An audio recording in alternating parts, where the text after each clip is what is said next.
So বন্ধুরা, আজকের ভিডিওর শুরুটা একটু অন্যরকম। আমি সকালে ঘুম থেকে উঠে চলে গেছিলাম ঠাকুরের জন্য ফুল তুলতে।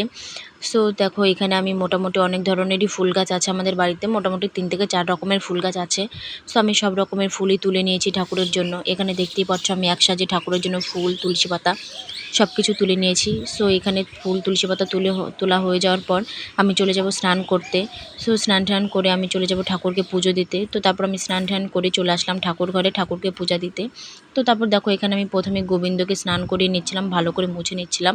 সো তারপর আমি এখানে একে একে সব ঠাকুরকেই মুছে নেব। তারপর আমি সরস্বতী মাকে মুছে নিচ্ছিলাম। তো তারপর যাই হোক, সব ঠাকুরদেরকে স্নান করানোর পর এখানে আমি ঠাকুরদেরকে তিলক, চন্দন ও তুলসী পাতা দিয়ে ভালো করে সাজিয়ে নিয়েছি।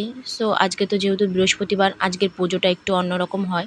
আমাদের হিন্দু ধর্মে আমরা বৃহস্পতিবার করে ঘট পরিবর্তন করি।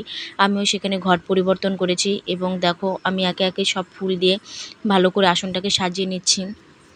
তো তারপর দেখো, একে একে সব ফুল দিয়ে আমি সুন্দর করে সাজিয়ে নেব আসনটা। যাই হোক, আমার এখানে সাজানোটা কমপ্লিট, দেখতেই পাচ্ছ। তো তারপর আমি এখানে ঠাকুরের জন্য বসে গেছি ফল কাটার জন্য। তো দেখো, এখন আমি ফল কাটবো। তো এখন আমি ফল কাটবো। এখানে আমি ঠাকুরের জন্য ফল কাটতে বসে গেছি। ভালো করে ঠাকুরের বটি দাওটা ভালো করে মুছে নিচ্ছিলাম বা ধুয়ে নিচ্ছিলাম। তো যাই হোক, ঠাকুরের জন্য আমি এখানে ফল কাটছি। তো তারপরে এখানে ফল কাটা হয়ে গেলে আমি ঠাকুরকে প্রসাদ দেব। তো এখানে আমি ফল টল কেটে নিচ্ছিলাম। আর জানো তো বন্ধুরা, পুজো দিতে আমার ভীষণ ভালো লাগে। আমি কেন জানি না, ছোটো থেকে আমি ভীষণ ঠাকুর ভক্ত। আমি ভীষণ মানি ভগবানকে। তো তারপরে দেখো, এখানে আমি ফল টল কেটে নিচ্ছি। তারপর আমি এখানে ঠাকুরকে খেতে দিয়ে দিব।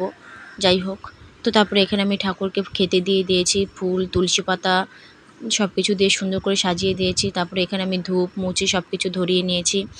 তো যাই হোক, এগুলো ধরানোর পর আমি এখন ঠাকুরের একটু আরতি করে নিচ্ছিলাম। ভালো করে, পুজো প্রায় শেষের দিকে। তো ভালো করে ঠাকুর আরতি করে ভালো করে পুজোটা সম্পূর্ণ করে তারপর আমি আমার কাজে ফিরলাম। সো যাই হোক, আমার